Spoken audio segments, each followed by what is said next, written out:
జనాభా ఉండాలి. మరి కాంగ్రెస్ పార్టీ ప్రభుత్వం 3,70,00,000 అంటుంది, మిగతా 60 లక్షలు ఏడవేరు సంపేసిందా కాంగ్రెస్ పార్టీ ప్రభుత్వం? మిగతా 60 లక్షల మంది ఏడికి వేరు?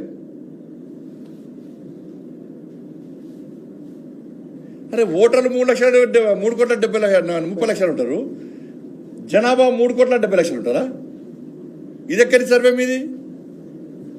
10% ముస్లిం బీసీలు కలిపి ఏ జాగిరా మీ తాత జాగిరా? ఎట్లా చెప్తారు బీసీల ముస్లింలను? ఏ బీసీ సంఘం ఒప్పుకున్నది? అలా ఏమైనా బీసీ సంఘాలు ఏ ప్రభుత్వం అంటే ప్రభుత్వానికి అడుగులు మొక్కుతారు బీసీ సంఘాలు. ఇలా బీసీలకు అన్యాయం చేస్తారు, ఒక బీసీ సంఘం మాడతలేదు.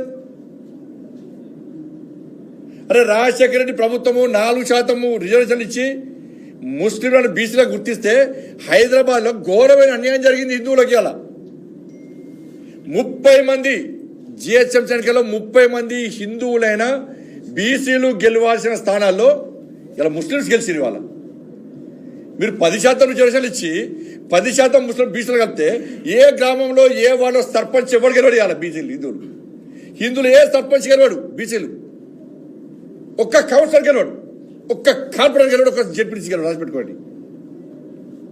అయిపోయి ఓట్లు ఒక్కదికి వేసుకుంటారు వాళ్ళు. ఇక బీసీల బతికేంది? అలా హిందువుల బతికేంది తెలంగాణ రాష్ట్రంలో బిచ్చ బతుక అదేమన్నా హిందువులది అడకదిరా మిమ్మల్ని ఏమన్నా? ఎంఐ పార్టీ ఒత్తిడికి తలొగ్గియాలా? హిందువుల మనోబలు దెబ్బతీసి ఏందన్న జాతి?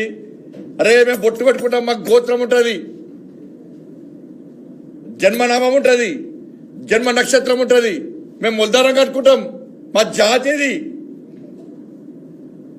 ఒక జాతికి ఇంకో జాతికి తేడా ఏందో గ్రహిస్తలే ప్రభుత్వం, కాంగ్రెస్ పార్టీ ప్రభుత్వం. కేవలం ముస్లిం మైనార్టీల ఓటు బ్యాంక్ ద్వారా గెలవాలనుకుంటున్నది మన ప్రభుత్వం స్థానిక సంస్థల ఎన్నికల్లో. ఏమనే బీసీ సంఘాలకు అర్థం కాలే.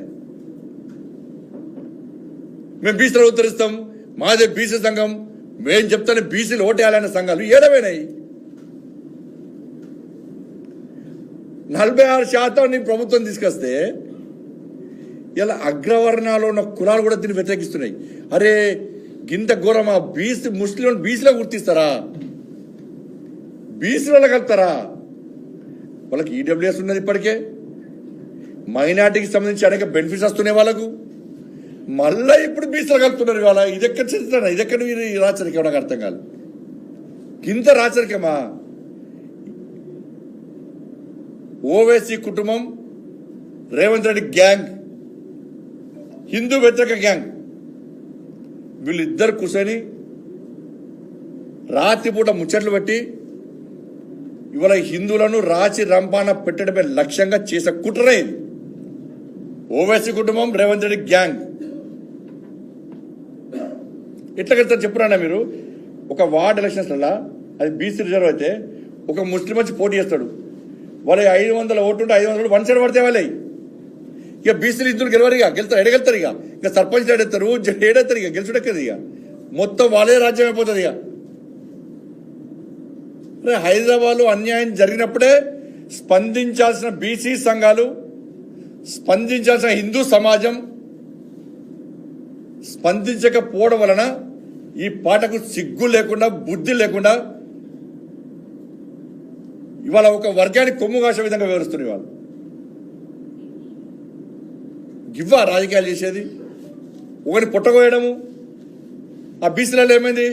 అనేక కులాల పాపులేషన్ తగ్గించారు. ఇక 60 లక్షలు తగ్గించారు అంటే అనేక కులాల పాపులేషన్ తగ్గించారు. అలా ఆ కుల సంఘాలు పెడుతున్నాయి. వాళ్ళ మా పాపులేషన్ ఏంటంటే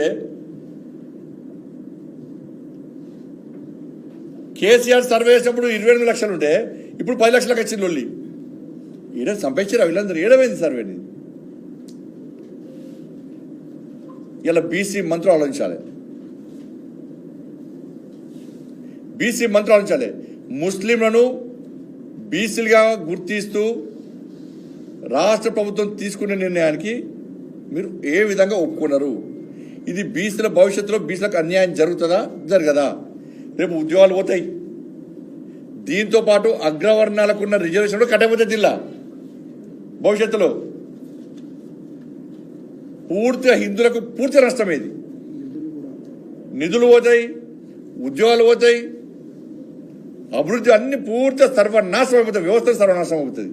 ఇది నేను మాట్లాడుతుంటే మళ్ళీ హిందుత్వం రెచ్చగొడుతున్నాడు, మరి అదే పక్క మాడతామన్న భయం ఏంది? ఇలా మాట్లాడడానికి ఏముండదు అలా భయపడడానికి.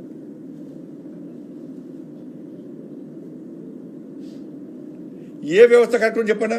అలా విద్యా వ్యవస్థ అన్నారు, మొత్తం విద్యా వ్యవస్థ అంతా అర్బన్ నక్సల్ చేతిలోకి పోయింది. ఇవాళ విద్యా వ్యవస్థ అంతా కూడా అర్బన్ నక్సల్ చేతిలోకి పోయింది. ఎవరు విద్యా కమిషన్